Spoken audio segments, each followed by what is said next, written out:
Good afternoon, my dear friends. And I call you friends because we all share a common denominator. We're here with a sense of such joy and exuberance and enthusiasm because we're here to celebrate a very important milestone. Our daughter's life, sisters, granddaughters, nieces, and that's why you're not observers, you're not an audience, you're participators in this very special simcha. So I welcome you today. And I want to take this very moment to introduce to you some people you know very well. But today they're standing on the pedestal because today is their graduation ceremony. Let's begin.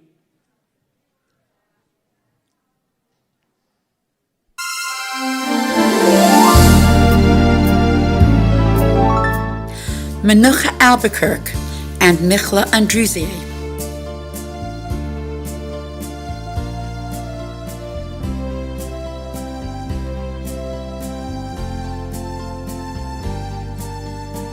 Menucha Avtsin and Yehudas Param.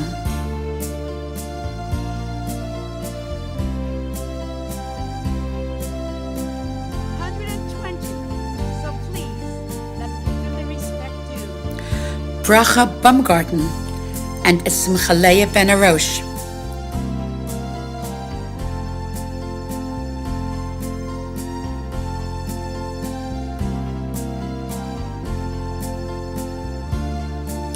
Mushka Bendit and Chaya Bergoff.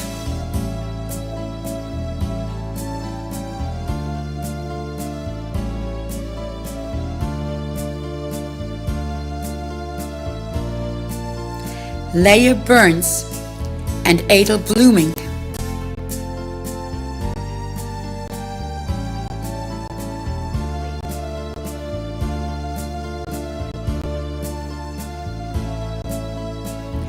Chaya Boyarsky and Shayna Brook.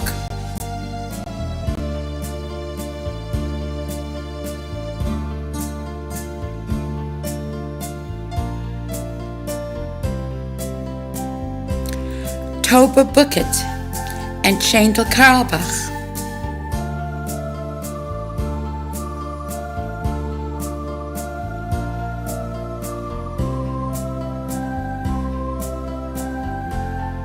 Chana Haddad and Rivka Chain.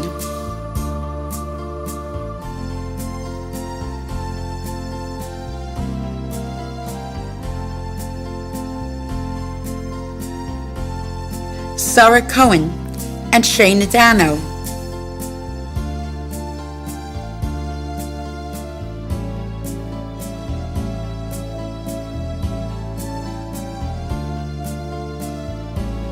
Yechevet Deitch and Esti Dunin.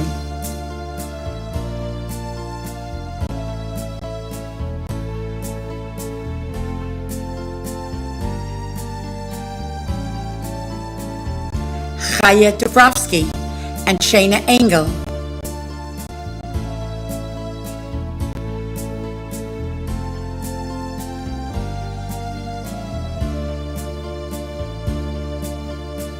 Eliza Feiglin and Sarah Fisher.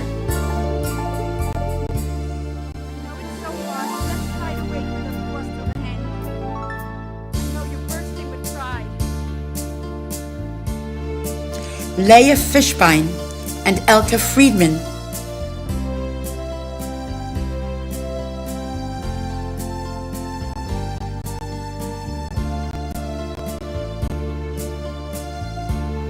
Esther Malka Friedman and Batsheva Gansberg.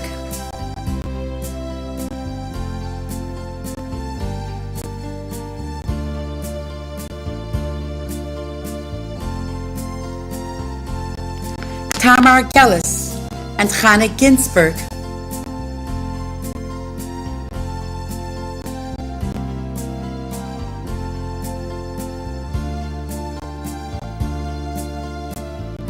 Chana Gamardi and Cyril Goldberg.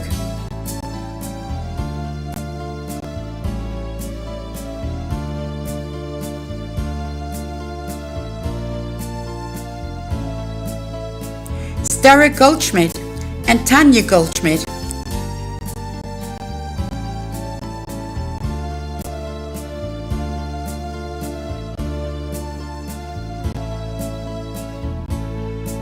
Mussy Gorkin and Sivi Gurewitz.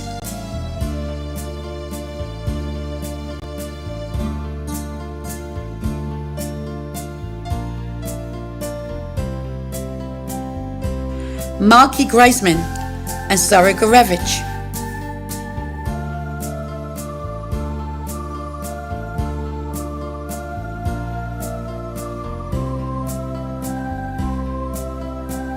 Zeta Gorevich and Sonia Gurkov.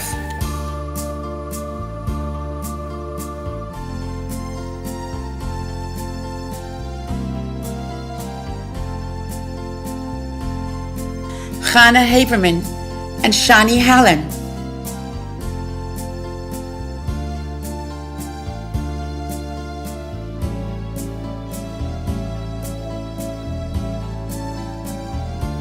Chumi Heber and Shandy Heber.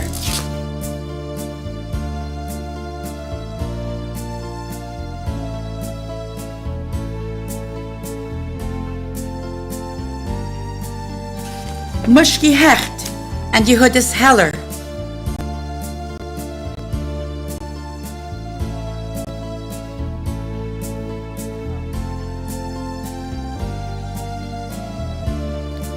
Meryl Heller and Esty Hellman.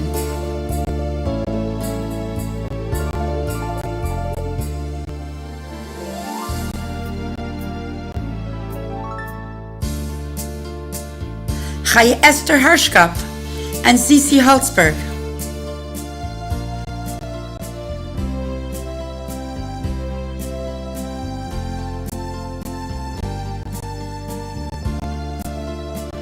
Ricky Unick and Chana Kagan.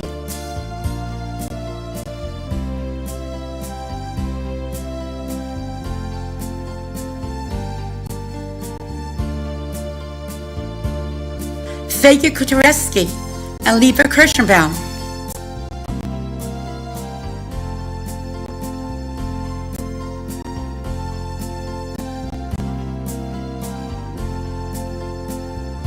Chaisara Kanyarski and Chana Kornfeld.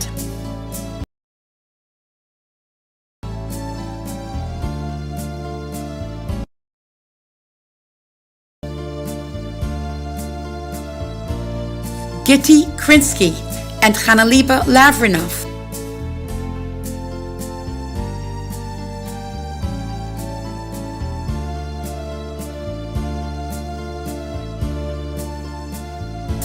Malkala Lebovic and Chanaleya Leshes.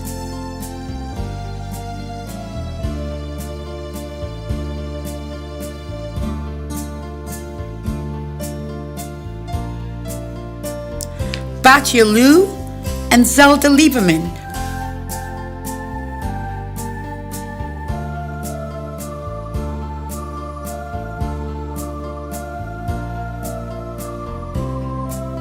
Chaimushka Lipsker and Chana Lipsker.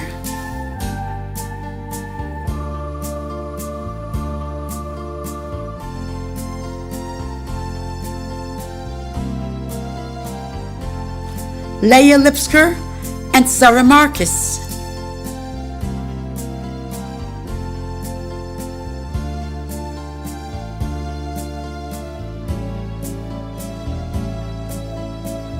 Mincha Meislish and Henya Minkowitz.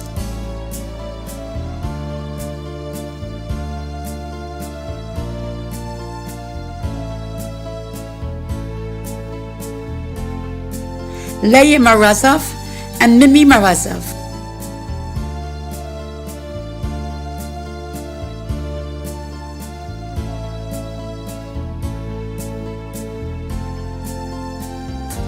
Malky Moss and Mushka Moya.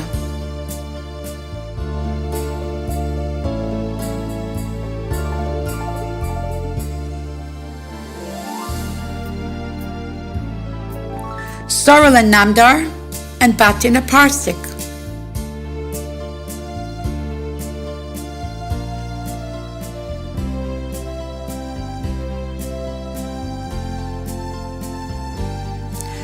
Gittel Nemes and Chaya Odell.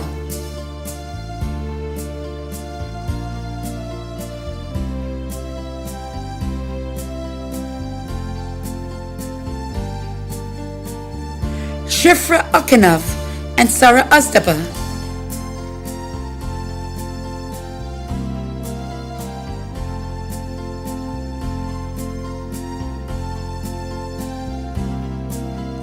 Adi Oster and Mushka Palace.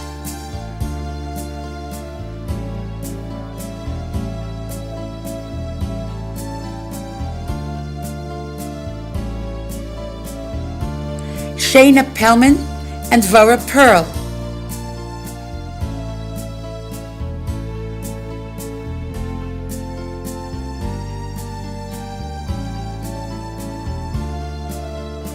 Stana Pekarski and Ricky Pinson.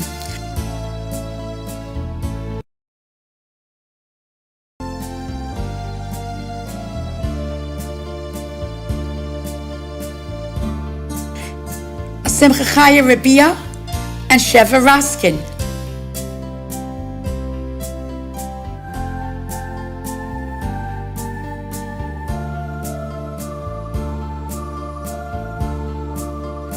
Chevi Raymond and Rivki Reinitz.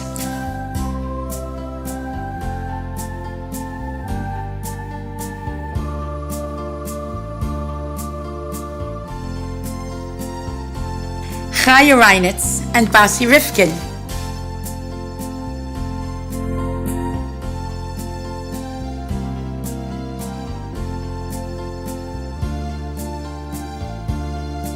Frady Rosenblum and Miriam Rubashkin.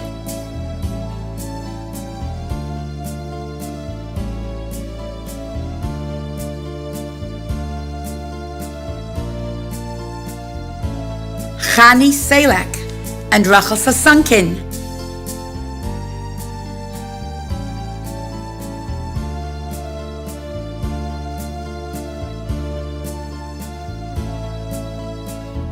Esther Shafran and Musi Shapiro.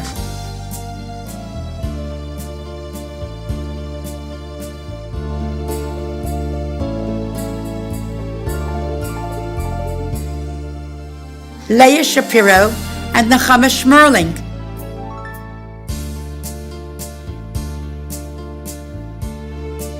Baruch Hashem, we have 120 names. Each one is very precious and important. So Sarah please Shane support and them. Sarah Silverman.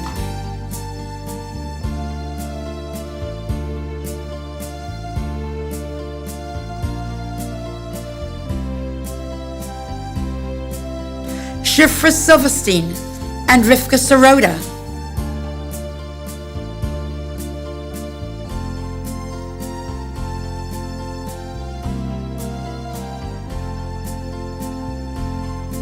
Chaya Smetana and Chanamalka Spielman.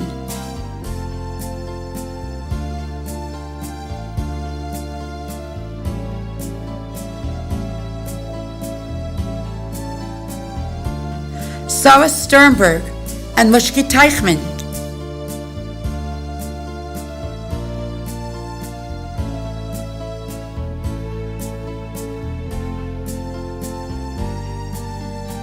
Chiana Tausner and Miriam Tevel.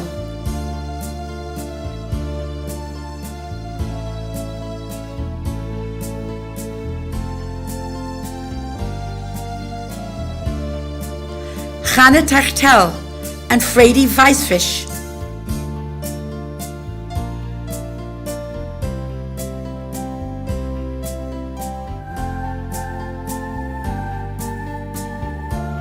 Mushki Vinner and Mushki Weinbaum.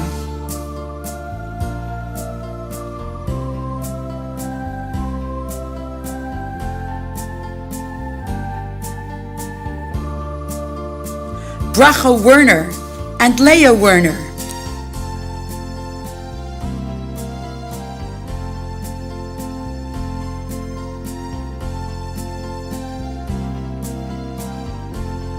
Frady Wilhelm and Necha Valovic.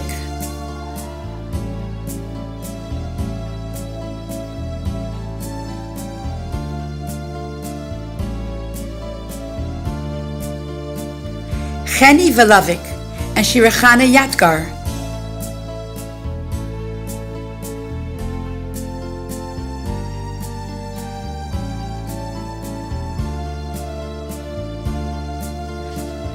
Basi Zalmanov and Batya Haddad. Let's welcome the graduating class.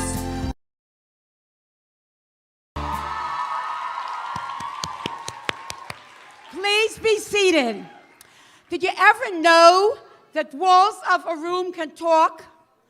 I hear it, I feel it, I see it, the excitement. And we're all so happy for you. The girls received a very special sefer that came out just recently. It's about something which is so needed in these times.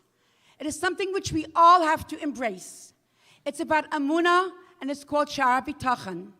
And we had the privilege that two of our dear assistant principals, Mrs. Sharfstein and Mara Pekarsky, gave you the books. Use it wisely. It definitely is a sefer which exemplifies all the things that you have learned and gained in the years in Beis Rivka. It is my honor and my privilege to introduce to you Rabbi Shem Tov, who is a Yeshiv Rosh of Agudas Chassidus Chabad and the chairman of the board of Beis Rivka, all the Beis Rivkas in the flagship school of the Rebbe. Rabbi Shem Tov will read the Rebbe's letter.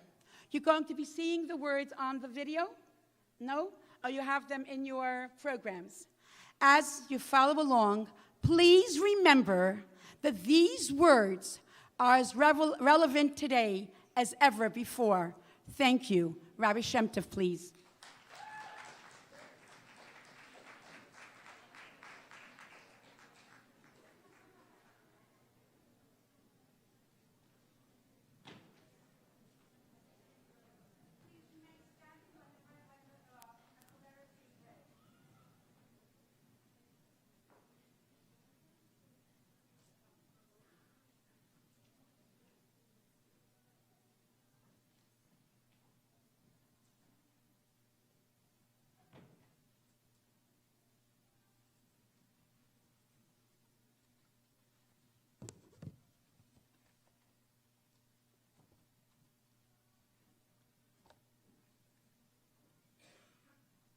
I was just by the oil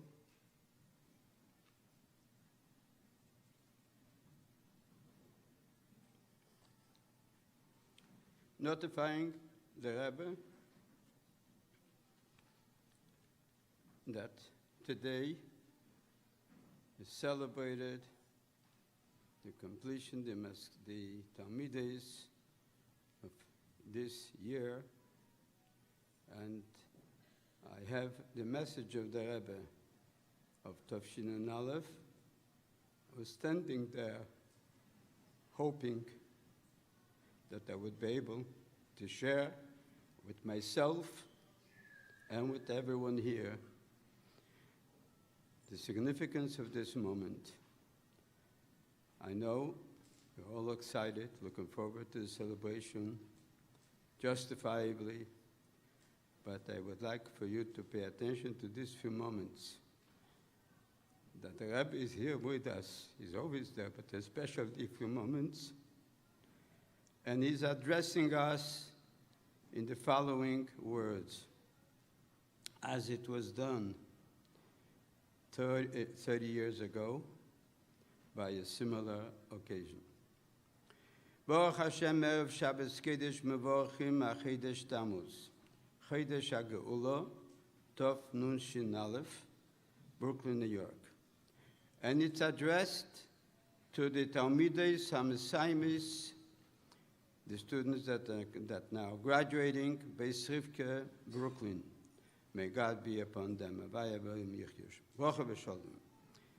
The Rebbe says it was with pleasure that he received the notification Advar Chag Asiyum Shalom, about the celebration of their graduation.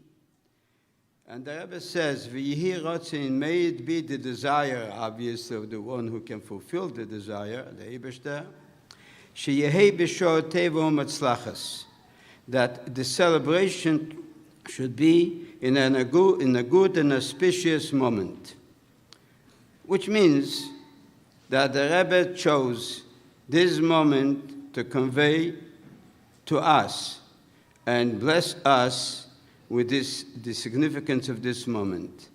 It says, in Hebrew, there's another word, sheyihiyah, that it should be in an auspicious moment. Over here it has sheyehei, which is Targum. But sheyehei is not telling us what's going to be. But the Rebbe is saying these words in a way of an order.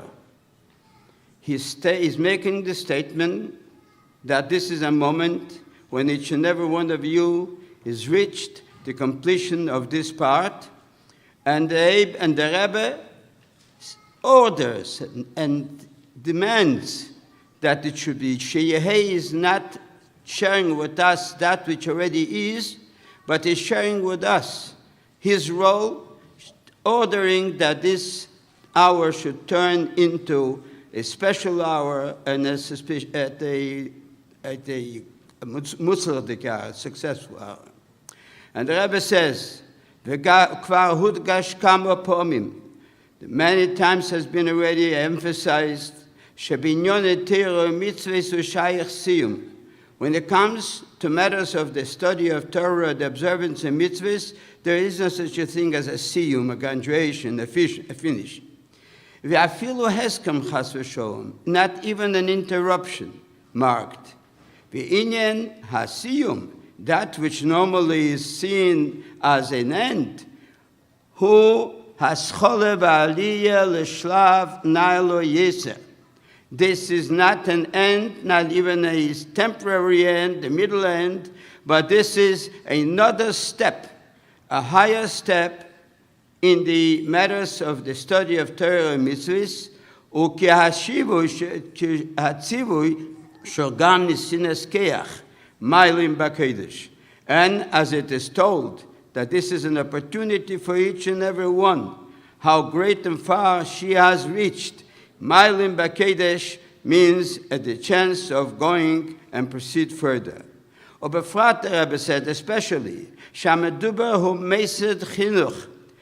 Over here, it is dealing with an educational institution, shematorose, whose whole choice and hope is to educate Bnei Yisrael al Taras HaKedesh. Education is experienced by others, but this education and similar educations are al Taras HaKedesh, on the pure, the holiness. Shatalmides tusdanu be'atera mitzvahs, that the students who are now graduating should get settled in the light of Torah and mitzvahs, kifi shehem mo'orim al de Torah Chassidus, as they are enlightened through the study of Chassidus. V'limud maybe lidei and it doesn't remain in only studying and knowing it, but it brings lidei turns it into a observance of the mitzvahs on that level. And the Rebbe says, Asher chinuch kazeh hu tachane masim l'bnei Yisrael. The Rebbe says, this education, what and who is he talking about? He's talking about this moment. This is the moment that the Rebbe is speaking in this letter. This holy moment for all of us, and you, of course, and your parents. This is the moment. The Rebbe is with us, and the Rebbe who remains with us will always be with us. And this is a moment in which the Rebbe describes it, that this is a moment of chinuch, of these children, students, who are sidisli is called echad ve'echad mehen akeres abayis. You're all destined, each and every one of you, to become the center and the essence of the home to build. The Rebbe says that you become the foundation and the essence of the future of Beis Yisrael. Ki Yos Menesem Esenu, Sora, Rivke, Rochel, and Leah, Asher Bones Beis Yisrael. Sora, Rivke, and Rochel, and Leah were great tzedkonies, great women serving Hashem. But they were the Emoras. Along with that, they were the ones who built Beis Yisrael. Now stop for a moment and think. These are the ones who are now entrusted by Hashem and encouraged by the Rebbe to become the builders of the Beis Yisrael now. O befrat, beomdenu be'erev Shabbos Kiddush mevorach hachedesh Tammuz, that was in that 30 years ago. Asher b'yud beis yud gimel bei, on the 12th and the 13th of this moment, which was then the day marked the freeing of the Frierdiker Rebbe, Asher bevadi yudu alhem proshes hamayis v'Geulah. Certainly, all of you are familiar with all that was involved with his arrest and then his Geulah. Ve'yiro'oso and kodosa pnimis. And what was the main point for which he was arrested and everything else? His ereres amitis ve'yisofer b'chol inyonei yahadus. Why was he picked from everyone else to be arrested? Because he brought with him something over and above the normal. Be'ez u'meretz v'chayis. That to Yiddishkeit should be with a drive and with the truth in a Lebedikkeit. Hein b'negei la'atzmo v'hein b'negei la'afotzes Torah mitzvah. Both, insofar as she herself is concerned and around her, but also to spread Torah mitzvahs. You are entrusted with the opportunity to spread Torah mitzvahs in the spirit in which the Rebbe teaches us. B'maaseh b'peil, that everything has to come in and affect the act.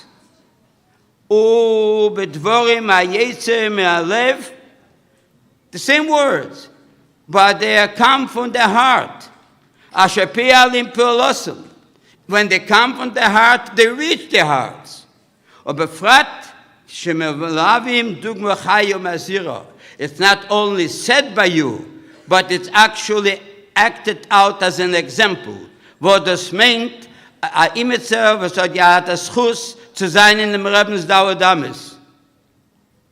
Okay, roe mi pashtis ba'alischa es aneris. The Rebbe was, that letter was at the time pashtis ba'alischa. This is a special lesson from that. In addition, that they themselves should be permeated with the spirit of the learning of Torah and the observance of the mitzvahs. The Rebbe says that you have been raised and are raised to become not only a candle lighting for itself, but lahoya, to lighten up. That this light should break through and reach others that are in need of this connection with the Rebbe.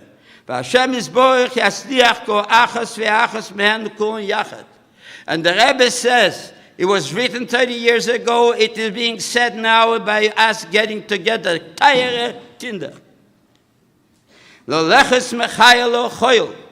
That you should go, have success, to go from strength to strength. Hashem should bless you. In answering all of your prayers and desires in the good. All that was it darf haben. Begashmis und Beruchnis gam Yochad. Gewaltige Wörter. Der Rebenswörter. In Besrifke. In dem Moment. Sagen wir zum Reben. Wir seien dir zugestellt. Hobrach Mones. Bring die Geulah. Bekoriv Mamish. Bebrocho la'atzlocha. Und der Rebbe sagt, über Suris Tevis. The Rebbe wishes you should all be able to report the B'suras Tevis. B'chol ha'omur. In everything that was mentioned over here.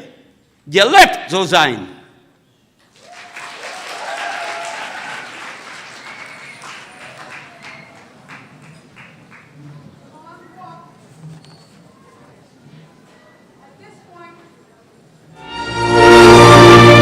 High school graduation is an important milestone in every young man and woman's life. It is hopeful, yet daunting. One young person about to face an unpredictable, inhospitable world. An address to the young women graduating from Jewish high schools in 1990.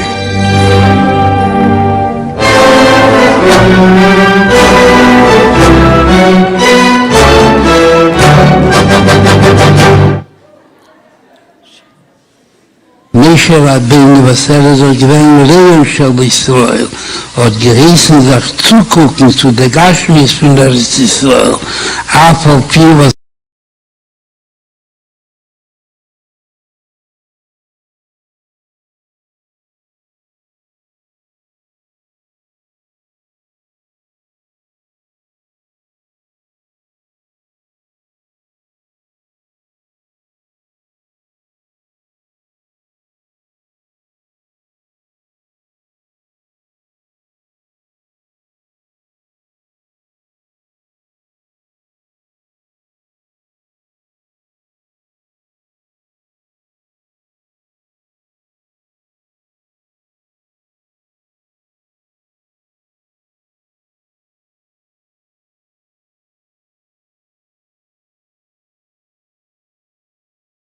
Plekten even als Gashmius, das Novim und das Pere, in welchem die sich mishtabeach und in drum Gufi, das in der Zeit, wenn das Bikuri an Novim, wenn da Novim stehen, und die ganze Schlimme Schlehem. An Novim homot die Tchulo am Set in See, noch jede Minent voneinander den Weintrub. Seht mich schön die Primis von der Weintrub, mit dem Kerngel, was gefühlt sich inwendig in dem Weintrub, und wir seht die Chizenis von dem Weintrub, die Scholart, und sie beide nicht sich sterben in den Zweiten, nur Adrabe seine Mechasik, eine die Zweite, die Scholart mit dem Garin, Schebetechen, mit der Chatzane, hat so, starten sie eine die Zweite, als wird ein gesunder Weintrub. Und als sichert in den Nimschel hat worden, aber ich hasse gefühlt sich meise Sibische Tiere, und der Rike Sibe, was mir gefühlt sich in Golus, konnte sein eine Sache in der Welt, wo da soll sterben, zu reintrachten sich in der Heiligkeit von dem Ebersten. Und was jeder Eberste beschafft, jede Sache und jeder Ingen, מלכתחילה מאין ליש, בשעס הזאת הדובר גשמי, konnte sich alle Rege Chas ושלום vergessen auf die Ruchnische Bedauer, auf den Dvar Hashem, was hat echt so beschaffen die Sache von des Nei, מאין ליש, der Monten, die Nishome seine, wo die Nishome ihre, wo das der Ner Hawaii Nishmas Odom, so hat ihr Mechaner gewähnt, noch von Kleinweiß auf, weil sie jede Sache überschaffen geworden, mit allen Lejes durch den Ebersten allein, ist doch verstandig, hat der Eberste der Iker, und es Mechayu, Mehavu, Mekayim, jede Sache und alle Sachen, das ist der Kirche, die der Mond schrie, der Tachlis Hakavona, von der Bote Chinuch Bichlal, und Bote Chinuch Lebonis B'Yisrael B'Myuchad, das soll sein nach Chinuch al Kodesh, und noch mehr der Altaris HaKdusha, wo der Pfarrer der Kirche klappt mit der Cheis und mit Kewehe, B'Yisyatzes mit dem Mechanchim, und dem Mechanchis und mit dem Madrichis und Madrichis, aber soll dem Sommer Esnussen in der Puster Moos, aber soll sein in Dalle Damischel Gdusha, und der Gdusha in Tachlis Hashlemus, wo das wird noch mehr zuheilen, gleich noch in Onibsume, und nachher mit darf gehen in Camp in der Ätzem Achlotte, amot machlit gewer noch a chlotte Teva. Am will sein Dampke in a Camp, wo mir lernt, wo mir fitzach, täglich alpi ha-Teva wa ha-Mitzvah. Kehle lechet Shiurim, in dem wir da Teva befragt Shiurim, in der Parshas HaShavua sein der Achone Kreva Mamosh, a Teike von Miyad Mamosh, ist jeder von euch und jeder von uns, bekol Israel Kulam, bekol Katzvei Tevel, gehen alle zusammen, durch drüber der Rebeste klappt sie alle zusammen. Trug zu Lechot Dechot und nicht Chas Vishole, Mede Siba Shetie, wenn sich das verhalten, soll jeder von euch betrifft Klal Israel haben eine gesunde Summe, sei Begashmi, sei Beruchnis.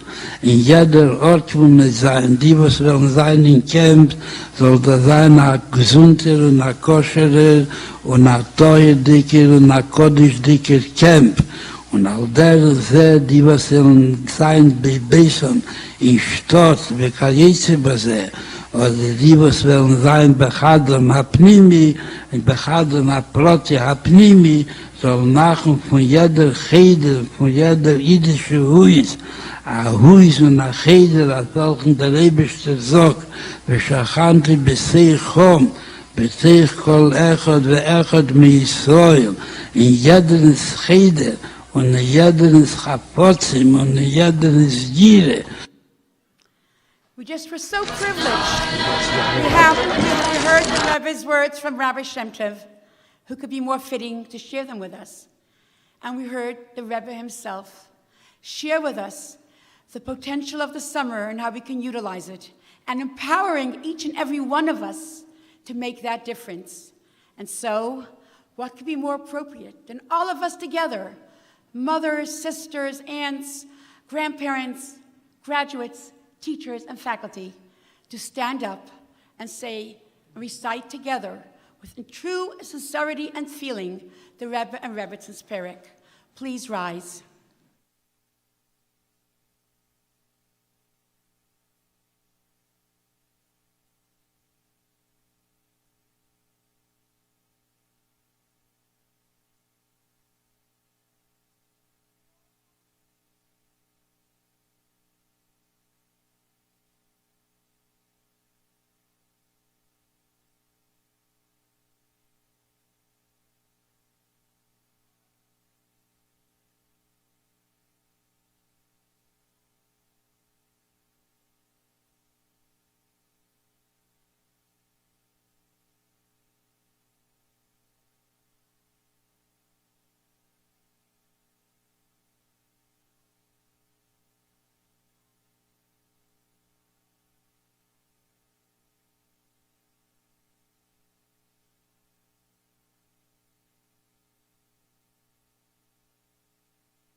Please be seated.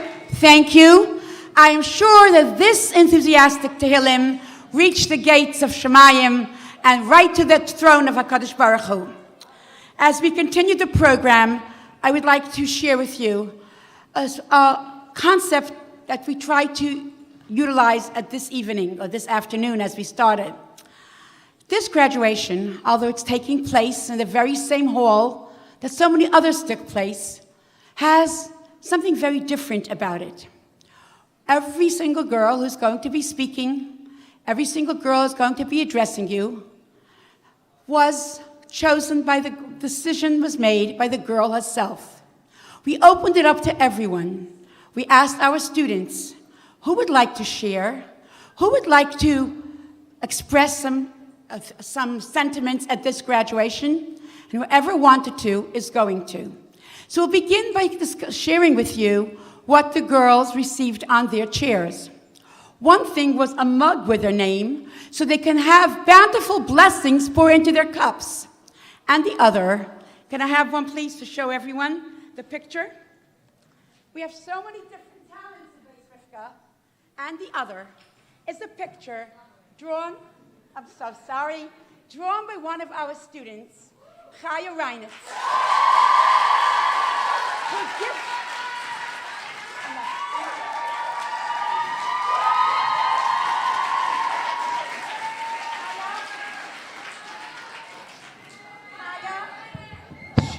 We want to thank Chaya for her graciousness in sharing it with the entire class. So as I said, this graduation is for the students, by the students. So everything you're going to see will be their own original work. One of the concepts we all needed to focus on this year, every single one of us, was the concept of Emunah. What difference does it make? Where are we going? We had so much darkness. How do we get out of it? What do I believe? What is my relationship with the Eibishter? So one of the projects the girls worked on this year was Emunah and B'tachon. And we're going to share with you one video.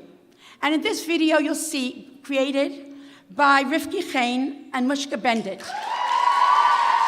And in this video, you're going to hear and you're going to see and understand how Emunah today is so relevant to all of us. Can we start, please? Thank you. Rabbi! Oh, fourth rabbi. This must be important. Yeah, it is. You believe that a person should feel comfortable to share their personal feelings with God. However, my opinion is that this is a mistaken view and extremely chutzpahdik. Is there a source for this in Judaism? Since I was a small child, I was taught not to share negative emotions, not to ask questions, to just accept with faith. And this is Yiddishkeit. Can you defend yourself about your seemingly incorrect approach? Yub is very wealthy, has a beautiful family, and has God's blessing with him in any area man could possibly think of. Then, everything turns around and goes haywire, and he loses everything. All his children die. He tells Hashem, I came out of my mother's womb naked without anything, and that's how I'm returning to you. Hashem gave and Hashem took back. Let his name be blessed. Yehi Shem Hashem Mevarach. His wife tells him to curse Hashem so that he'll be punished for that and then die and be relieved of all pain and suffering of his heart-wrenching world. Yub refuses, saying, when God gave us a plentiful life on a silver platter, we accepted it graciously. Now that we're in a dire situation, we don't accept his ways? Yes, friends, come to him and say, you must have sinned to deserve such punishment. Only the sinful ones perish. Eiv says, I'm innocent. No sin has befallen upon me. I know exactly what you're saying too, but I'm not pretending that I understand in any way what Hashem is doing to me. Do you think that you could talk to God with lies? You know too that this is an unfortunate situation with no comprehensible reason. By Eiv saying this harsh statement, he is precisely blaming God. His friends, on the other hand, defended God by saying, Hashem is the righteous one, so you can't say he did something unjust, although that's what you seem to believe. Hashem is the one that created the world, not with the help of any man. And so by asking some questions, Hashem showed that no human can grasp the ways of Hashem, not even Eiv. Where were you when I laid Earth's foundation? Where were you when I created light? When I created the stars, fish, animals, and birds? What about when I created man? Eiv, God says, are you my helper? After Hashem raised these questions to the attention of Eiv, showing him that he knows nothing about this world, Hashem spoke to his friend saying, I'm mad at you for the sole purpose that you did not speak correctly like my servant Eiv did. A question arises. Why does Hashem call Eiv my servant? Precisely right before this incident, he spoke harshly against Hashem. Yet Hashem calls Eiv my servant, although he indeed did speak wrong with his mouth. Nevertheless, even deeper than his words is his soul. His heart spoke correctly in this situation, as he shared his true feelings with God. Eiv's friends were the opposite, just as Eiv told them, "You're fakers with God." Wait, who is Eiv? Is the story even relevant? There's an explanation that states that in truth, Eiv never really existed. It was brought down in Tanakh as a mashal, as a lesson for people who go through pain and lose their belief in Hashem. Hashem wants people's authenticity. If something is going on inside, Hashem knows about it, and we mustn't be fake to ourselves and deny this fact by flattering Hashem, telling him that everything's going well, when in truth, we're angry at him, upset with what he has done to us. If we're honest with ourselves, and instead of crushing and hiding those feelings, we tell Hashem exactly what we're feeling, through davening or even through a mashpia, the relationship becomes deeper and real. Yes, there may be ups and downs, and yes, there will be ups and downs. Yet if there's no authenticity between us and Hashem, we can be doing all the right things that make us chasedish, but there's no relationship in effect. We're missing the point. Yiddishkeit is not about our externalities. That would be like Eiv's friends. Yiddishkeit is pnimius shebepnimius, our innermost core, our ultimate truth, vulnerability, authenticity, and sincerity. Hashem appreciated Eiv's truthfulness and transparency, since he was not trying to impress anyone by denying his anger towards Hashem. Avenaisei avru reishi Hashem negdecha kol tavasi v'gaman chasi mimcha lainistara. All of the Yitztavais are known before Hashem, and in the same way, our sighs are also known before him. Therefore, there shouldn't even be a question of if it's okay to express frustration to Hashem. Reb Zosya Me'anipoli, a chassid of the Maggid of Mezrich, had many troubles in his life. Nevertheless, a voice of complaint never elicited from his mouth. And even more than that, a Rebbe once sent his chassid to Reb Zosya to see how a person can thank Hashem for the bad as well as for the good. Reb Zosya answered to the chassid, "Why were you sent to me? Nothing bad ever happened to me." For Reb Zosya, tzveikus and connection with Hashem was his life. In our generation, we are simply not on the level of Reb Zosya, yet we have a powerful message to learn from him. We can acknowledge that everything Hashem does is for the good, even though we don't always feel that way. In this way, we're aware of the fact that we're angry. However, at the same time, we're enabling ourselves to have a real relationship with Hashem without acting upon our anger. Just like with Eiv, if he would have acted upon his feelings of anger, he would have listened to his wife and cursed Hashem. But Eiv was more than that, and we have the power to rise above ourselves too and channel our feelings properly. Are we allowed to ask Hashem why? Sometimes Hashem will do something to us which we don't understand, and no one can explain how such a thing happened to us. It's above any logic a human can comprehend. Therefore, when we accept that Hashem did it for a reason that only He knows, our Emunah is strengthened because we see that what comes from Hashem is way higher than what we can ever understand. We are allowed to ask why. Everyone has doubts.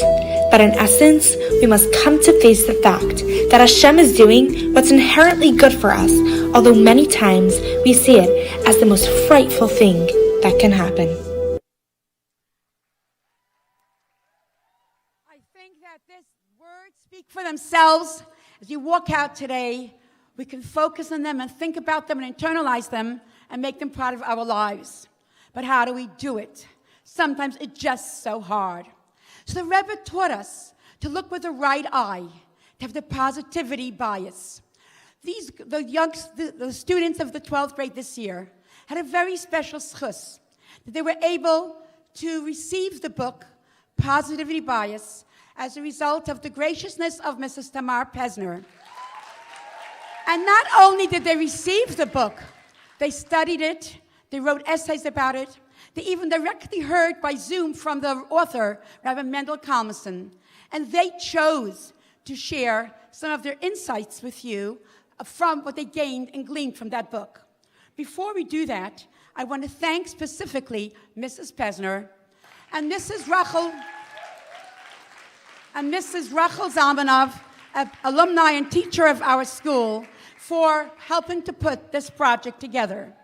We're now going to see these young ladies walk up here. The names should be on the screens, and as you come up here, their names will be on the screen. At the conclusion of all the names, please let's applaud them. Girls, start walking up.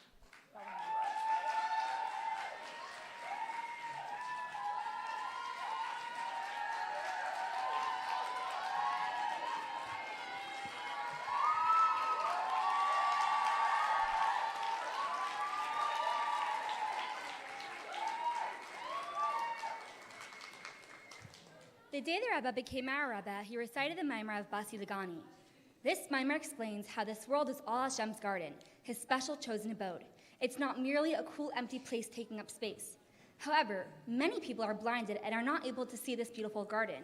Not only that, they are blinded by the fact that they have the ability to change the perception of their vision. In order to realize what an incredible world we're living in, we have to take a step back and rechannel how we perceive the world. Do we see it as a wasteland or an oasis? As Chassidim, we have the power to change our environment and situation by just simply changing our attitude and preserving the world as Hashem's garden. The world we live in may not feel like Hashem's garden. The world hides and covers up the fact that seeing the positive can sometimes not be our natural state. Our brains are so accustomed to accepting negative emotions and dwelling on them. People tend to always be in high alert for danger. They cause any positivity in our lives to receive less attention. Imagine you get a really good grade on a test, but you feel the teacher marked one question incorrectly and you deserve to get it right. Most people go and try to fix that mistake, dwelling on that one negative thing instead of celebrating their achievement. As people, it's in our nature to fixate on any negative aspect in life. The Rebbe spoke about this a lot, fully aware of a person's nature. Even so, he stressed the importance of dwelling on the positive since it will truly enhance our lives.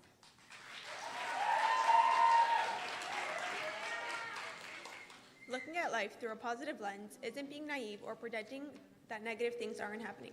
Negative things unfortunately do occur. The Rebbe taught us that viewing life with a positive outlook means acknowledging the challenges and facing them head on. Instead of dwelling on the darkness, add light. Don't let the negative bring you down. Rise up and add goodness to the world. Focus on the good in your life to not allow the hardships to get the best of you. We all have so much to be grateful for in our lives. Focus on it. The more we focus on the good in our lives, the more we see how truly blessed we are. A man once wrote to the Rebbe that he doesn't see any good in his life. The Rebbe responded to him, for a man whom Hashem has blessed with a wife and children, to say that he has no good in his life is ungrateful. Thousands pray every day to be blessed with children. Too often, we overlook the good in our lives, because in reality, we have a lot of brachas. Even the things that seem so small to us, we should thank Hashem for waking up in the morning, being able to see and move around. We have so much good in our lives. The question is, are we willing to open our eyes to see them and to be grateful for them?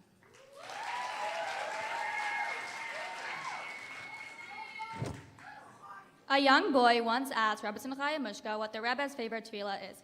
She responded that the Rebbe's favorite prayer was Marda Ani. This might surprise some of us, as Marda Ani is a simple prayer, one that doesn't even have Hashem's name. This shows us just how important it is to focus on the gift of life Hashem gives us each and every day. According to Chassidus, it's the gratitude itself that creates a vessel for a new bracha and abundance to flow into our lives. One of my favorite lines from Positivity Bias states as follows: if you change the way you look at things, the things you look at change. Practically, while life events may impact us to a certain degree, it is the meaning that we assign to those events that shape us. The Rebbe also taught us how one should look at a fellow Jew and how one should look at themselves.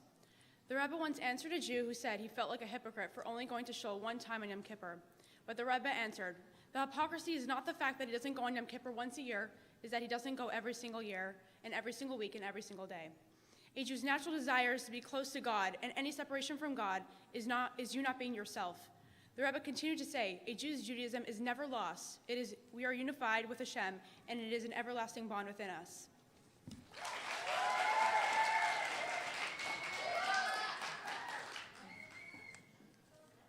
Many Yidden struggle. They struggle with their Yiddish identity. Many Yidden tend to label themselves saying, I'm a good Jew, or I'm chas v'shalom not a good Jew. But by placing a label on yourself, it then influences your decisions to keep more Torah mitzvahs, or chas v'shalom, the opposite.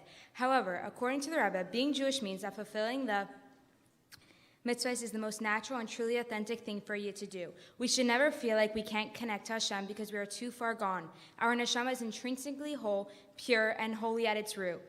A story which demonstrates the above view, the Rebbe taught us. A philanthropist traveled from overseas to see the Rebbe. He said he came to look for a little Yiddishkeit. The Rebbe replied, you didn't have to come all the way here for that. You only had to look deep inside your own heart.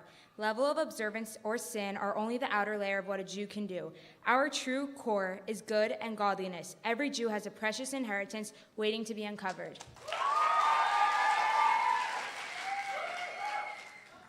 Someone once came to the Rebbe to complain about the nature of man. He said, some people seem so great on the outside, but when you dig a little more, all of their negative traits and tendencies come out. The Rebbe agreed with the man, but explained how the man had missed out one essential point. You walk down the street and you see a beautiful garden, the Rebbe began, but if you start digging, all you will find is dirt and mud.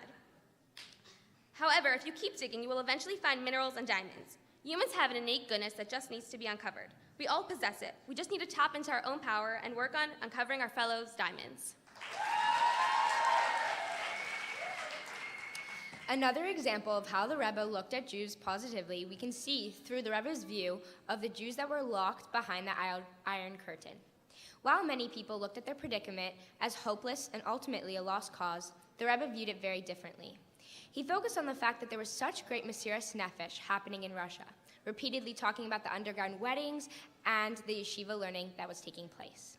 He once said at a Farbrengen about a young man under communism who had sent him a letter on whether it was allowed to make Kiddush on Challah or not. Not only was this man risking his life to keep Shabbos, but he was still trying to do the mitzvahs in the most stringent way possible, like Kiddush.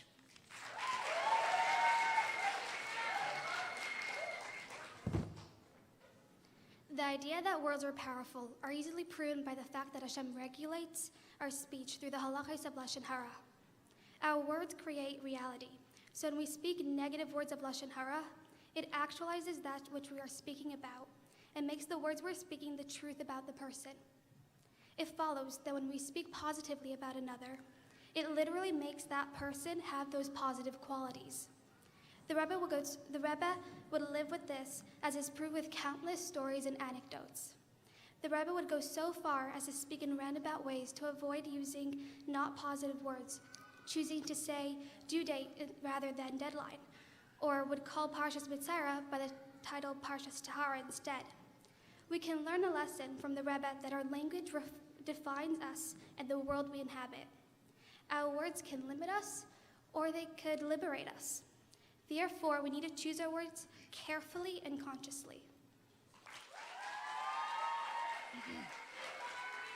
No matter the interaction, the Rebbe always sought the positive and brought it to the surface. One Shavuos, a child wandered up to the Rebbe, took the Rebbe's hand, thinking it was his father's. The Rebbe held his hand and continued walking with him. The child, who still didn't understand and comprehend the mistake, took the Rebbe's coat and wiped his face on it.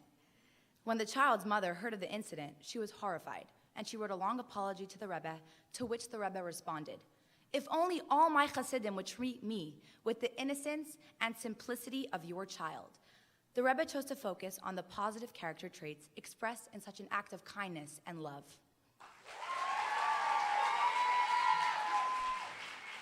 Does Hashem love me? Why should I believe in them? In davening, there are many places where we mention Hashem's love for us. For example, Avas Eilam, Hashem loves us with an everlasting love. We even finish off by making the bracha, Habecher ba'ama Yisrael ba'ava. Hashem chose His nation with love. The very fact that we say this bracha, which we are careful not to say brachas in general as a bracha of Atala, shows that it's real. So too, there are many paiskim in Tanakh and Zayhar describing Hashem's love for us in many different metaphors. Imagine a couple for many years who are trying to have children. Finally, at their old age, they're given birth to their first child.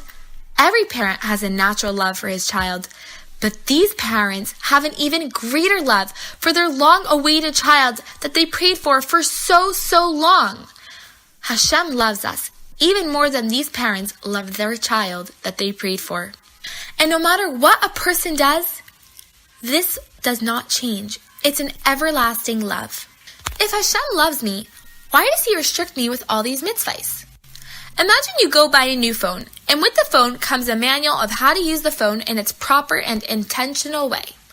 As you read the manual, you suddenly get frustrated by their instructions not to leave it in water. You feel you paid so much money for it, you might as well do as you wish. So you take a shower and you bring your phone inside with you. Now, your phone doesn't turn on, and it's ruined. Hashem created the world. No one other than him would know the best way to live in it. So as his chosen nation, he gave us the blueprint to this world, the Torah and mitzvahs, which through them we utilize this world to the fullest. They are not restrictions. They are ways to enhance our lives in this world that he created. Why then is there punishment in Yiddishkeit? Just as the world has physical and natural laws, like if you put your finger in a fire, it will burn. It's not a punishment to your finger, but it's a consequence. It's the way the natural things work. So too, a Yid has spiritual laws. When doing an Avera, we're abusing our soul, and therefore we might experience some suffering. But it isn't a punishment to hurt you. It comes automatically as part of the laws of spiritual nature. So next time you're feeling stuck and alone, remember, Hashem loves you with unconditional love. The love remains as strong as ever. I'd like to thank Mincha Meislich for this beautiful video. And now we're going to continue with part 2 of Positivity Bias. The girls' words written by the girls, spoken by the girls, meant by the girls, internalized by the students. And again, thank you to Ms. Rachel Zalmanov for putting it all together. Thank you.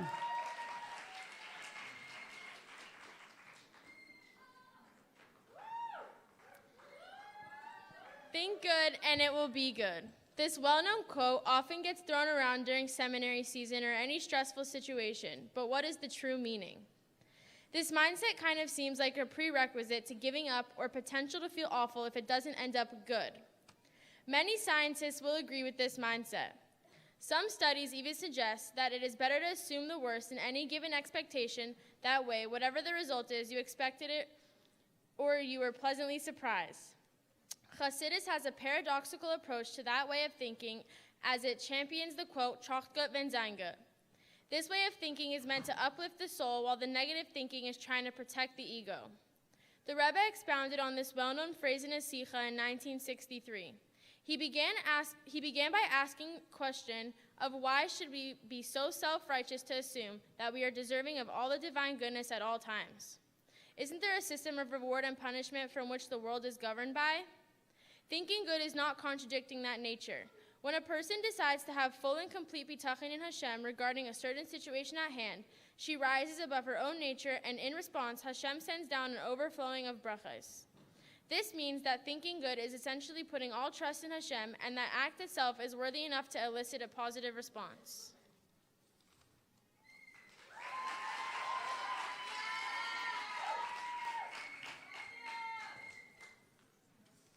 A chassid mentioned to the Rebbe that he was going to have an operation in the next few weeks and asked the Rebbe for a bracha that it should go smoothly. The Rebbe responded, "Instead of asking that I daven that the surgery should be successful, you should have asked me to daven that you not need to undergo surgery at all." The chassid immediately replied, "Rebbe, I would like to ask a bracha for a bracha that I not need the surgery at all." The Rebbe replied, "It's not too late. It's too late. I can only work with the faith that you had when you entered my office, meaning I can only work with the level of faith you have in God, not with the level of faith I have in God." Positivity is a choice. Being positive is not dependent on your surroundings, nor the situation that you are in. It is up to you to choose. Once, Rabbi Chaim Gutnick, who lived in Australia, made a class for women. He put an extensive amount of preparation, effort, and put his whole soul into the preparation of the class. The date of the class arrived and only one woman came to the class. The Rebbe gave him a response. Class. When Rabbi Gutnick reported to the Rebbe how he was doing, he included how only one woman attended his class. The Rebbe gave him back a response which questioned, and how many mothers did Moshe Rabbeinu have?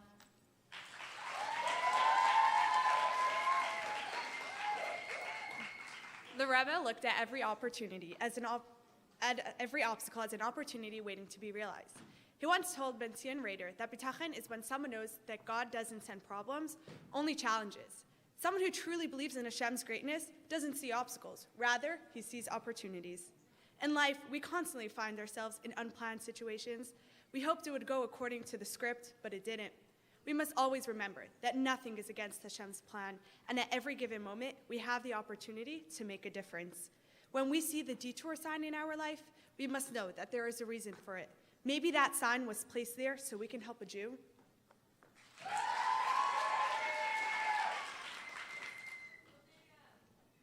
A chassid whose father was in the hospital came to the Rebbe for lekach before Yom Kippur. Smiling, the Rebbe handed him a piece of cake and told it to give it to his father. The Rebbe also told him that when he finishes his mission, he'll be able to leave the hospital. The father, inspired by the Rebbe's message, began making conversation with the doctors and patients regarding their spiritual well-being. Years later, after this man's father had already passed away, one of the doctors related that his spiritual life was deepened as a result of a conversation they had.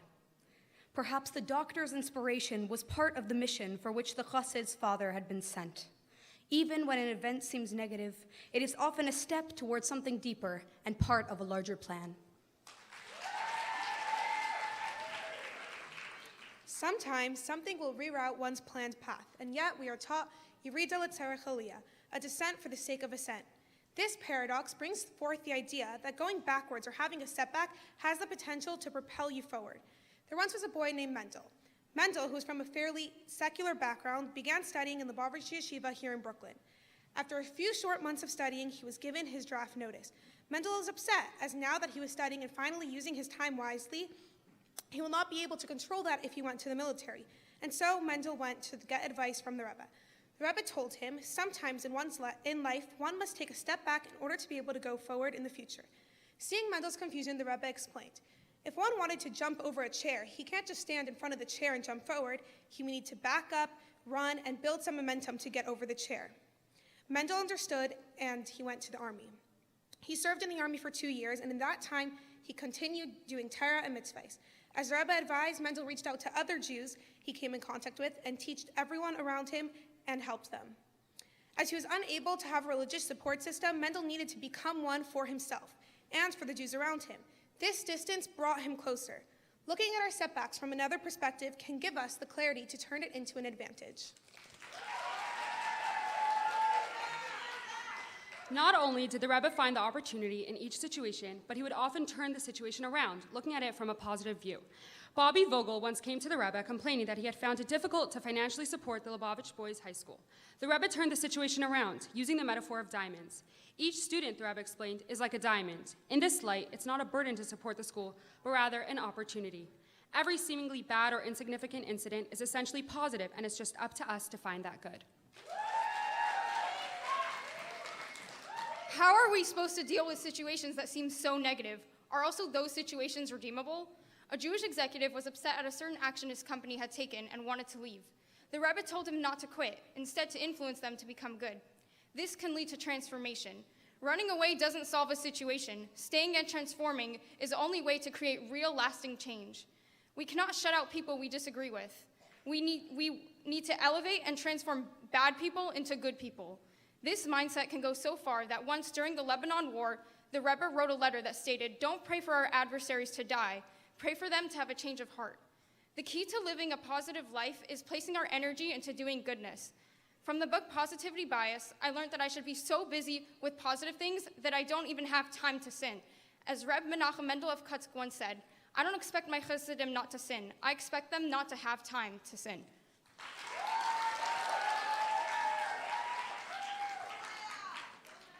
The Rebbe teaches us how to reframe our past and move towards a more positive future. Instead of dwelling over something negative that happened to us in the past, the Rebbe taught us to see our seeming misfortune in a different light. Although an experience can cause one immense pain, You can't get trapped in that particular moment of the past because then you are defining yourself through a lens of pain. Instead, one must take a step back and realize that that moment of pain is but a fleeting and finite point within an infinitely vast panorama. Our timeless souls are not bound or defined by any moment. One cannot thrive and live a fulfilling life when viewing their past experiences through a frame of grief. When speaking to people about the Holocaust, the Rebbe said exactly this.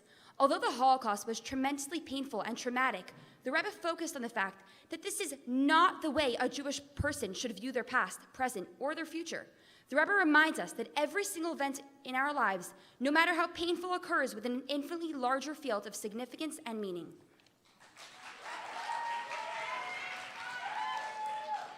The simcha by the Rebbe was so great that even the people who were not Lubavitch were so moved by it. The Rebbe's view was that we should be focused on the future of Mashiach as opposed to our past persecutions and suffering. I can apply this to my life by being besimcha and living Geulah dek, even when Geulah seems so dark and that Mashiach will come closer. The world is ready, but are we? Should we give in to the madness of the world, to the suffering and to the pain? Can we break through and not lose hope? This takes work, faith, and encouragement. We must work on developing our positive outlook. But how? We must open our eyes and look out for the signs that seem like natural, but they are miracles. By doing so, we don't see this mad and confused, harsh place, but rather all those hardships are just bringing the world closer to Mashiach. The future is up to each and every one of us to become the tzaddik that we already are. We're no longer waiting for Mashiach. Mashiach is waiting for us. The reason I can say this with full sincerity and conviction is because I spent the last 4 years in my life in Beis Rivka. You gave me the understanding.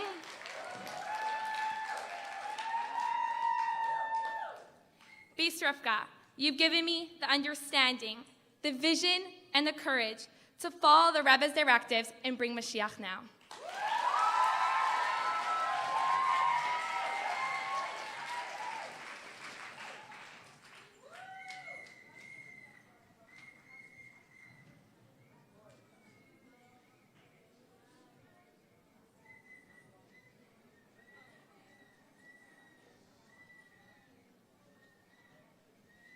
They say you learn the most from your students, and I must agree. Listening to the girls and watching the videos, I heard simply wisdom, insights, viewpoints that come with maturity and understanding. And therefore we do say, thank you, my dear students, for being our teachers as well. I would like to take this opportunity. We're about to talk about Hakaras HaTov, to express my appreciation to so many. First and foremost, no question and no doubt, to the Rebbe, who had, with his foresight, established Beis Rivka High School. And of course, I want to thank the people who make it possible. Not just today, but going back all the years, that from the beginning of the institution. I want to remember when I came to Beis Rivka High School, elementary, in the 5th grade, I was greeted by the warm smile of Rabbi Majeski. And I am sure that all the thousands, or maybe that time it was hundreds of students that he impacted, remember his care and concern until today. I remember the VAD of the past years. I remember Mr. Rifkin. I remember Rabbi Goldman, Mr. Rubashkin, people who gave endless hours devotion, dedication to Beis Rivka. And then to go to today. For all the years Rabbi Shem Tov is the Anhala of the school, and the board that came into being a few years ago that makes all the difference. Thank you. The Vada Chinuch, who takes of their time and answer our questions and needs. Thank you. And to my colleagues, who just as I welcomed these young ladies when they came in the 9th grade, or rather in the 8th grade, for their interviews. Mrs. Lane standing at my side. Thank you, Mrs. Lane, for all the years that you've been there. And today, currently, I don't have to share what difficult times and challenges we faced. So many hardships, So many days when, quite frankly, I didn't know there was going to be school tomorrow. And Baruch Hashem, Haidul Hashem Ki Tov, every single day this year, Beis Rivka High School was open. Sometimes I think the girls maybe would have wanted a break already, but Baruch Hashem, except for a few situations where we had to quarantine classes, every single day we had school. Girls. So it wasn't easy. I want to thank all my colleagues, my staff, members of the administration, all the assistant principals, Mara Goldschmidt and Mara Katzman, and Mara Brook and Mara Pekarsky, and Mr. Sharfstein. I would like to thank Eliza Hirsch. I would like to thank Adel Vasevsky. I would like to thank all the secretaries. And most importantly of all, I have to say this. I know sometimes I said to you, put your hair in a pony or whatever, but we love you so much, and we care for you so much, so we give you all the virtual hug. Mazel tov, my dear students. In truth, I'd like to go over to every parent who's here, every mother, every sister, and say the same. Do you remember when you brought your little bundle of joy home from the hospital with a big pink bow? I don't know if bows were in at that time, but whatever it was, wrapped in the pink blanket, your little Maidala.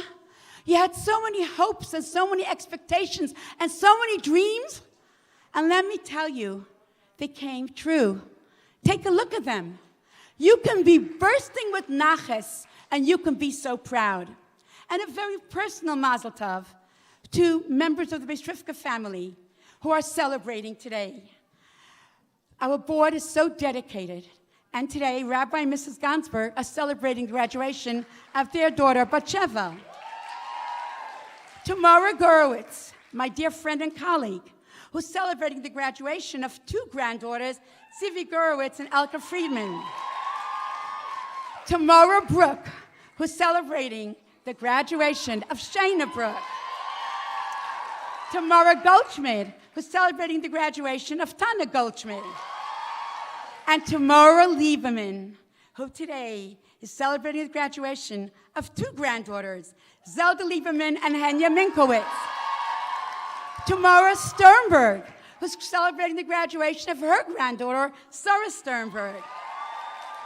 To Mrs. Wilhelm, Mara Wilhelm, who's celebrating the graduation of her daughter, Frady Wilhelm. To Mrs. Hain, who works in one of our back offices, who's celebrating the graduation of her granddaughter, Rivka Hain. To Mara Minkowitz, who's celebrating the graduation of her granddaughter, Zelda Lieberman and Hanya Minkowitz. And I don't know how many remember when you were in the second grade, I believe, to Mrs. Hallan, who works in Beis Rivka Elementary, who's celebrating the graduation of Shoshana Hallan. And on a personal note, I am sure that my parents, definitely up there, are celebrating the graduation of their great-granddaughter, Chana Techtel. And as we come to this point of Hakaras HaTov, remember, we did not choose any girls to speak. We had a long list of girls who wanted to express Hakaras HaTov, and since we couldn't have 15 people doing the same thing, some of them have positivity bias, but two girls are going to share with you their Hakaras HaTov right now. It's my pleasure and honor to ask Esther Shafran and Mushki Viner to please come up.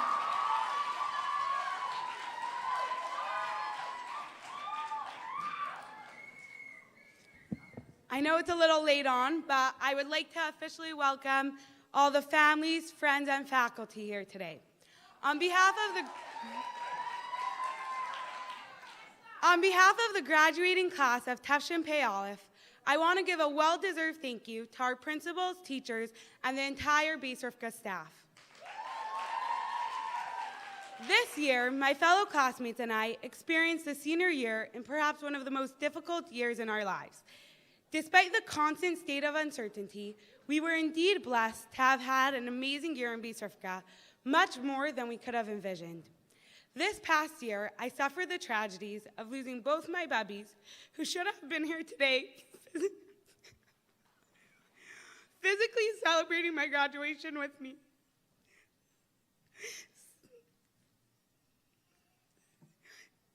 Sadly, I am not the only one of my classmates that has suffered personal losses this past year. In a year full of fear of the unknown, we have surpassed heights beyond all expectation. Credit is due to our teachers, shlochais and mechanchos, who not only made more programs than ever before, but created a better bond between us through it all.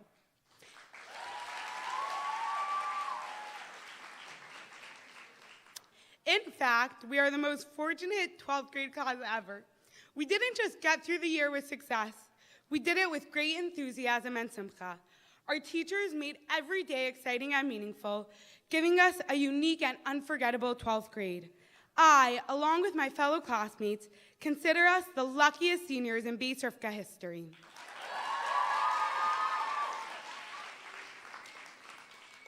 How is this year so successful, you might ask? How are we able to not let anything get in the way of our positive experience? That, family and friends, is due to the leadership, love, and devotion of our amazing principals, teachers, and faculty. It is they who guided us with the ideas of Hamachadesh B'Tuvay B'Chayim Tamid, encouraging us to make the best of each and every day, living in the moment and growing from our challenges. Our teachers were there for us 24/7. I always thought that I was the teacher's favorite and had the best connections with each of them. When I walked around, I felt like I was the luckiest for having that personal connection. Until I realized that today, there are 120 of my grade mates who share the same feelings as I do. Walking in the hallways of the school, the Ibergegebenkeit of the teachers is evident when they come over to us, reaching out and concerning themselves with our issues, big or small. At times, we reach out to them for personal guidance, never noticing that they were going through many of the same challenges as we were. Nonetheless, they were able to put all their challenges aside and be there for us totally in our times of need. Whenever we needed hadracha, whether it be seminary choices, Hasidishkeit concerns, family and friend concerns, it was always clear that they were there for us all the way. It is apparent that they are here to fulfill a shluchos that will have permanent effect on generations to come. In Mirza Hashem, they will surely see nachas from us in the future, banim ubnei banim, aiskim b'Torah u'b'mitzvahs. Whatever our future holds and wherever we may go, the warmth and love we receive from our Beis Rivka teachers will be with us forever. On behalf of my fellow classmates, I want to say thank you. Thank you for being our true heroes. We will always be grateful to you and to Beis Rivka.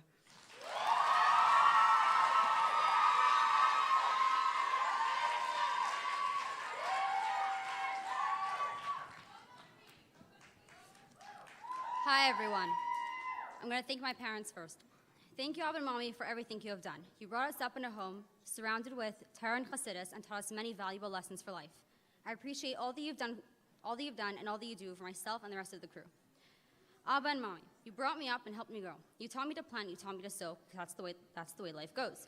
The harder you try, the more good you'll see, because when you're willing to try, you'll only succeed. You taught us to have fun, to laugh a lot, whether the joke was actually funny or not. You taught us to treat everything with respect, no matter what or who, a person, an object, an animal, or food. Treat it with kindness and don't be rude. You taught us that everything is a gift from Hashem, to be grateful for whatever we have. You taught us to thank Hashem for the BRHS He gave us and to hold on to them tight. You taught us to never give up and to use all our might. You taught us to use our talents and creativity for only the good and helped us each develop them in the way each individual could. You supported us and continue to through all that we do and whatever we go through. You're always open to questions and encourage us to ask so we can grow in this gallistic world without being masked. There's so much I wish to say. In fact, it would probably take all day, but because I have a tight fit on time, I shall end here. Thank you, dear parents of mine.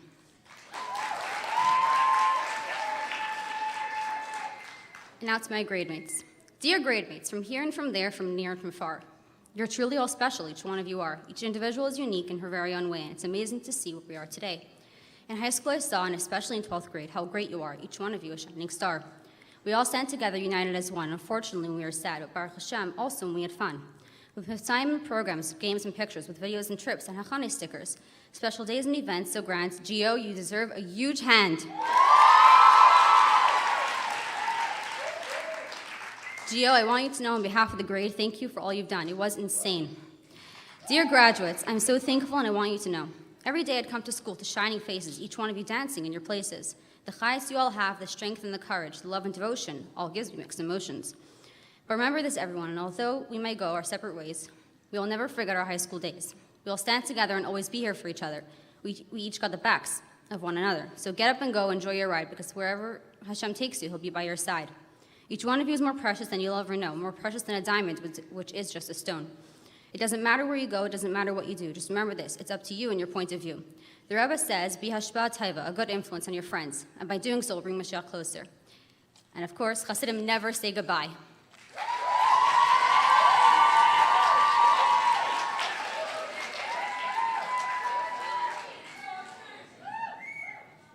Thank you, Esther and Mushki. Your words are very meaningful, and definitely, we truly appreciate you expressing your appreciation. A school is not just merely classrooms and wonderful teachers and administrators. A school also consists of students who make a difference in the days of the lives of the entire school, all the grades. Girls who, after they go home from school and others just go relax or study, they come back because they are the ones who are involved in all the activities that happen. Whether it's for Hachana or Achos or G.O., they make the difference. Please note on the screens the names of the girls that you want to thank for making Beis Rivka the place that it is. So please wait till the end of the list, and so then we can applaud everyone. Are they on? Okay.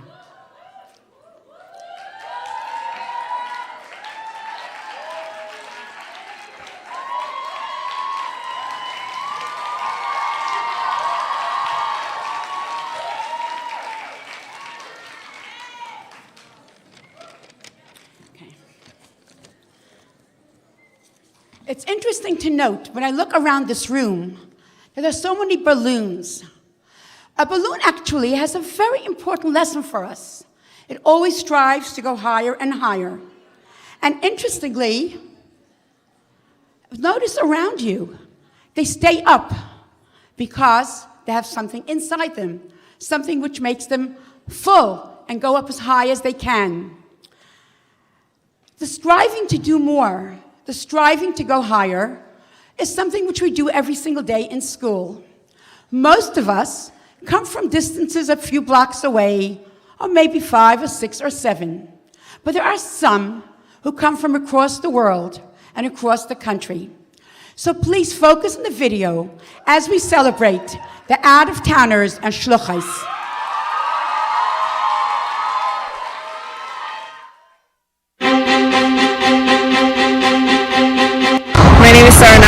I'm Layla Skirt.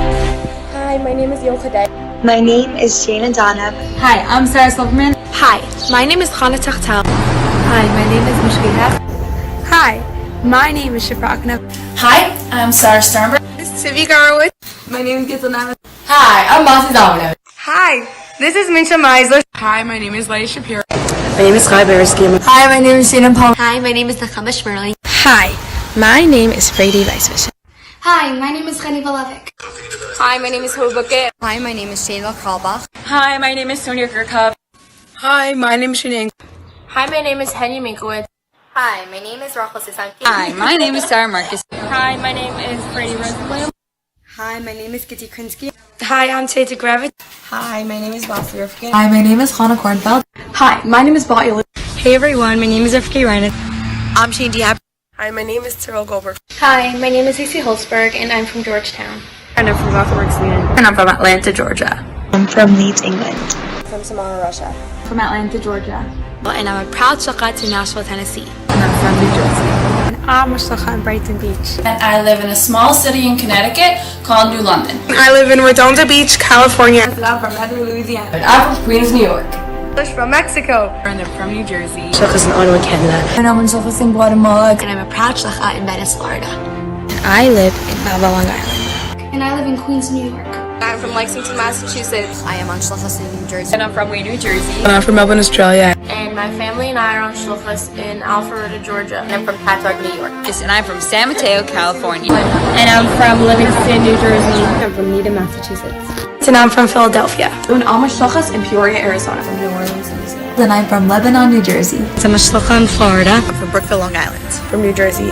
We are the out-of-towners of the graduating class of BRHS 5781. Before coming to BRHS, we all went to local schools with children of many different backgrounds. Growing up, I went to a not-from school. One thing that I loved about coming to BRHS High School in 9th grade was that I was coming from a smaller school in elementary to a much bigger grade in BRHS. Coming to BRHS from a completely non-Chabad school has been a crazy experience for me, and being around so many Chabad girls has lit me up in many different ways. And I came to BRHS in 11th grade. And switching to BRHS was one of the most best decisions I ever made. You know, coming from an out-of-town base Yaakov where there's maybe only one other Chabad girl in my school, I am so thankful to BRHS for giving me a school where there are so many girls like me, so many girls with the same values, the same goals. All of us out-of-towners come from all over the world, with many of us living on shluchas in different communities. Some of us travel into Karnites every day, while others only go home for Yom Tovim, just to receive the amazing Lubavitch education that Beis Rivka has to offer us. Beis Rivka has given me a sense of pride in being a Lubavitcher Chassid and being in the Rebbe school. I am so proud to be a shlucha and to have had the opportunity to be a Beis Rivka student for the past 2 years. Coming to Beis Rivka has been a huge adjustment, but I love the energy here. And I am honored to call myself a proud Beis Rivka graduate. I am so lucky to have been able to have the zchus of going to Beis Rivka for the past 2 years.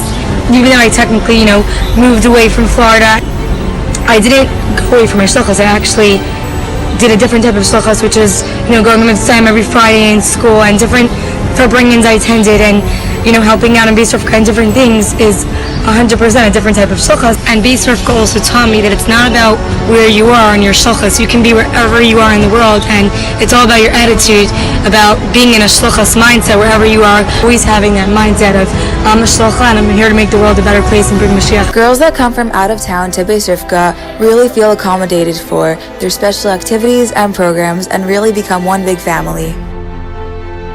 And I love being an out-of-towner in Beis Rivka. It was amazing because on the first day that I came to BRHS, everyone was very welcoming to me and very nice, and it was a great way to spend my 4 years of high school. Thank you so much, Beis Rivka, for everything you've done for me. I'm really gonna miss you. Thank you, Beis Rivka, for giving me a family.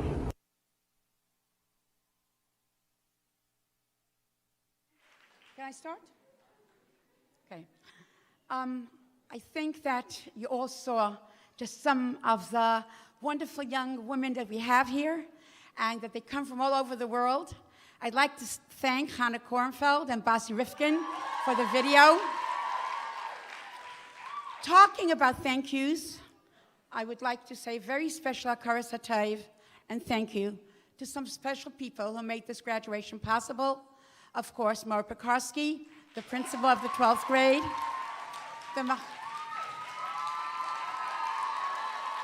I want to share a little secret with you. Maybe some of you mothers know. This is like chapter 10 of the graduation. If we go back, all the events that happened in the past week, we had a week of celebration. On Shabbos, there was a gathering. On Monday, the girls went to Muncie and met Rabbi Jacobson. Thank you, Mrs. Pesner. On Tuesday, we had JLI class, and we had a speaker, and we had dancing, and even a makeup artist. And at night, we had Rabbi Simon Jacobson. And on Wednesday, in order to do everything possible to give the girls a feeling of celebration, we had pop-up shops. And after pop-up shops, we went to 770, and they went to celebrate at the home of the Holtzbergs with a barbecue. And this morning was a very meaningful time. This morning, every one of these girls had yichidus with the Rebbe at the aisle. So therefore, I have no doubt that all the brachas will become a reality. So I want to thank Mora Golkowski and Mora Garari, not just for the graduation, but for everything they do. There's a reason why we use the terminology of calling certain people in our school shluchais. That is because a shliach doesn't have hours 9 to 5. A shliach does whatever has to be done. It's never ending. It's 24/7. What can I do for the people I work with? I'd like to thank the shluchais, Mrs. Goldie Unick, but it's really Mrs. Goldie Collinson, Mazel Tov, and Mira Mayasha Liberov, not just for helping with graduation and graduation trip. Girls, please be seated. Thank you. But for being there with the girls an entire year. Thank you. Thank you very much. All the things you heard today were so wonderful and so good. You can internalize the message of Emunah and Mashiach. But what's the point of it all? What do we need it for? How do we end this marathon? How do we get out of the tunnel and out of the caves and into the sunshine, into the sunlight? The only way is through Mashiach and Geulah. This video was made for a project by Rivki Reinitz and Rachel Sasankin.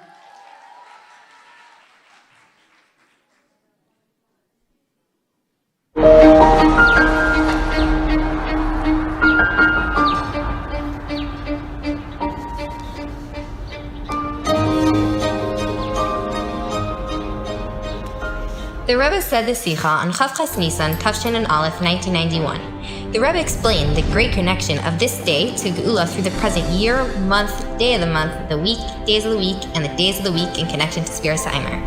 Being that there's such a big connection to when the Rebbe said the Sikha to Mashiach, we therefore need to try our ultimate best to use all of our kaiches in our Avodas Hashem to bring Mashiach now. The connection to the present year is as follows.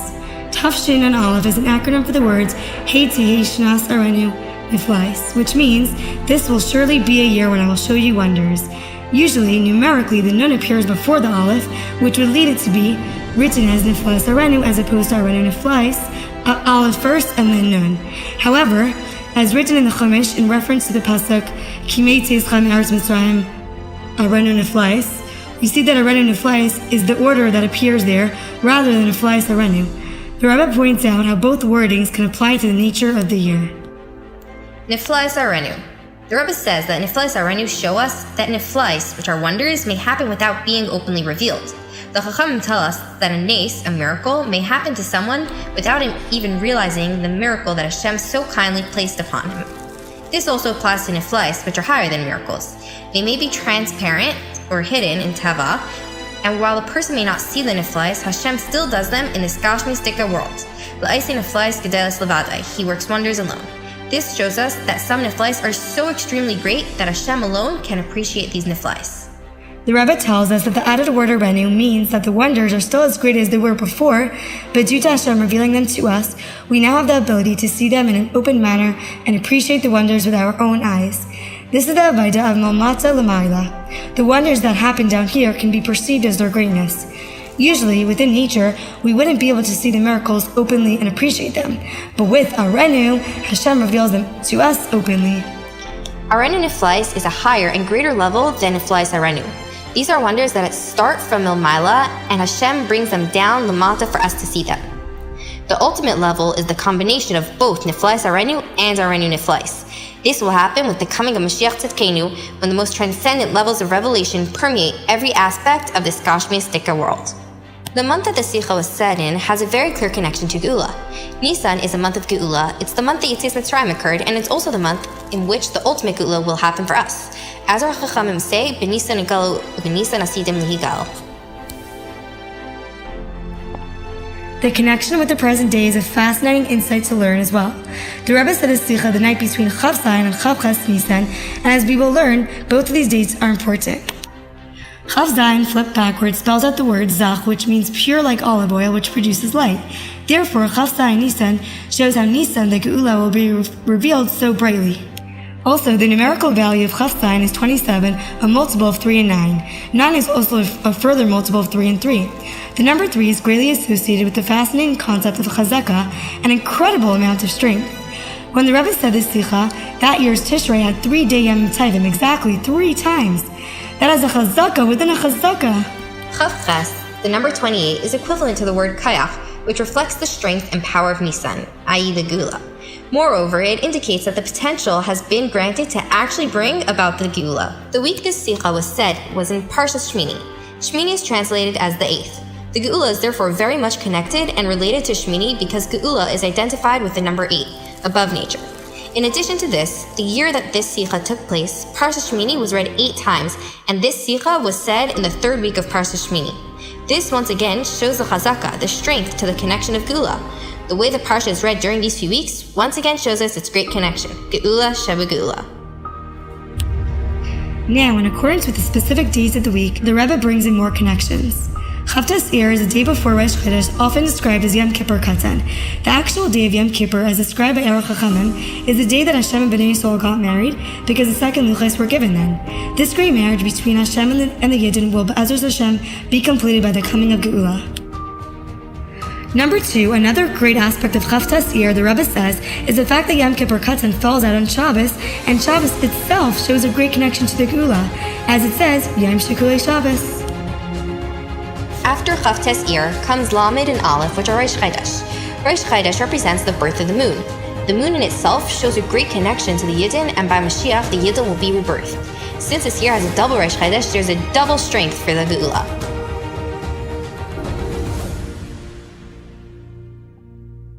Beis Iyar is the birthday of the Rebbe Maharash, and the sphere of that day is Tiferes Rebbe Tiferes. Tiferes Rebbe Tiferes is associated with the Rebbe Maharash's amazing characteristic and way of life, the Chatchila River. He would say, generally, the rest of the world says, if you can't crawl under, then try to climb over. And I say, the Chatchila River, right from the start, you should climb over. This level of behavior can also have a retroactive effect, elevating all the days from before Beis Iyar, starting from Chav Zayin, and causing them therefore to have the incredible qualities of both the Chatchila River and of Tiferes Rebbe Tiferes. Sefiras HaEmer, in a general sense, connects to Geulah in 2 ways. Number 1, Sefiras HaEmer emphasizes the transformation from Galus to Geulah because Sefiras HaEmer connects Pesach, which is Yetzias Mitzrayim, leaving Galus, to Shavuos, receiving the Torah. This shows us how the purpose of Galus and Mitzrayim was to receive the Torah later on. So too, by the future Geulah, we will receive a Torah Chadasha. Number 2, the year that the Sikha was said, Sefiras HaEmer was considered 7 complete weeks. Being that Pesach fell on Shabbos, the counting therefore began on Motzei Shabbos. As the Midrash says, Sheva Shabbos Tamimais. Even though Sefiras HaEmer is always perfect, this year it's like perfection within its perfection. And if the Geulah comes in this year, then it's even higher and greater level of perfection. The Rebbe also points out connections of the specific Sefiras HaEmer numbers counted on the days that were mentioned earlier. Chav Zayin Nisan is the 12th day of the Eimer. The number 12 is connected with the 12 Shvatim, which will be reunited with the coming of Mashiach. The next day, Chav Ches Nisan, is the 13th day of the Eimer. 13 is equivalent to the word Echad and shows us clearly the connection with the Geulah, where Hashem will be one and His name will be one. Vayaymahu yi Hashem Echad u'shma Echad. Chav Tes Nisan, the 14th day of the Eimer, is equivalent to the word Yad, meaning hand. There's a chazaka of the word Yad used in the terms to describe Yetzias Mitzrayim. The terms go as follows: Yad Rama, Yad Chazaka, and Yad Hagdela. The next day, Lamed Nisan, the 15th day of the Eimer, represents the full moon, which shows the completeness of Bnei Yisrael. After all these connections brought to emphasize the relevance of the time of Mashiach, the Rebbe begins to cry out, asking a serious question. Und es gucken, wie die alle Unionen wird noch nicht herausgebracht marschieren. Es hat Dover, Pri, eine Mauern, klar und klar. Und danach will ich kommen zu gehen und Luft zu Maswores, über noch eine Scheibe, mit noch ein Jena verbringen, will das noch einmal verschreiben, danach ist in seinem Asmedien, ist das Halten und Gedenken, was verschrieben geworden. Und der Bibel bleibt so, und Rachmon al-Islam ist der Recht, also ein Banach soll noch nicht kommen, Moschiach, und es recht, also morgen soll noch nicht kommen, Moschiach, und übermorgen sollte nicht kommen, Moschiach. Und mit Freitag und der Eisam soll schreien auf Mosne, und Hulu, immer wohl geschrien mit Hanemes, wohl gemeint mit Hanemes, ist eine sichere Sache, als Moschiach wohl schon lange gekommen, zusammen mit der Geulah, mit es war schlimmer. Was ich kann noch tun, du weiß ich nicht. Warum alles, was sie so getan, wie siehste, la Hevel, wenn Lorik, sie gar nicht der Reise von mir geblieben in Golus. Und was noch mehr, wir ist geblieben mit der Gol in den Golus, bin ich mir echt, wenn geht zu Avedes Hashem. Und mit über Kamal Pomin, mir wird eins gesagt, was ich kann noch tun, ich gebe das über jeder von euch und tut alles, was ihr kennt und seht, ein Robling in Maschinen, denke von mir, Mamos in der Leben, die Unionentlacke von Eris, die Theo, aber den Kehlen, die Tichun, und wir hier rotzen, als Sorkov, sollen sich gefühlen 10 Nieden, was werden sich einnaschen und sagen, als sie muss nicht werden. Bei den Nebensten ist das damals das Amt Scheyerefu, bis Allah Venenu, Chatesenu und Mechaltonu, ist eine sichere Sache, der Nebensten wird heraufbringen, der Geulah Amitis war schlimm und denke von Miyad Mamos und auf dem Meise, was sich noch tun in dem, auf zu gern machen, jeden von euch auf Verschlieg, auf Zdoke, und wir hier rotzen, aber ich habe getan, alles, was ich kenne, und ich kann nur haben, tut alles, was sie kennt, wie hier rotzen, also unser Gefühl zwischen euch, als Kolponen, 1, 2, 3, was Allah nicht zu geben, was wir soll tun, und was wir soll tun, weil man soll echt finden und soll sein, denke von mir an, Mama, schon mit der Simcha, mit Tuvli, wo. The Rebbe demanded at least 10 people. We had 120 girls in the 12th grade who were involved in different aspects of the Geulah project. Thank you for the Emunah Geulah class. That's run by Mara Krinsky.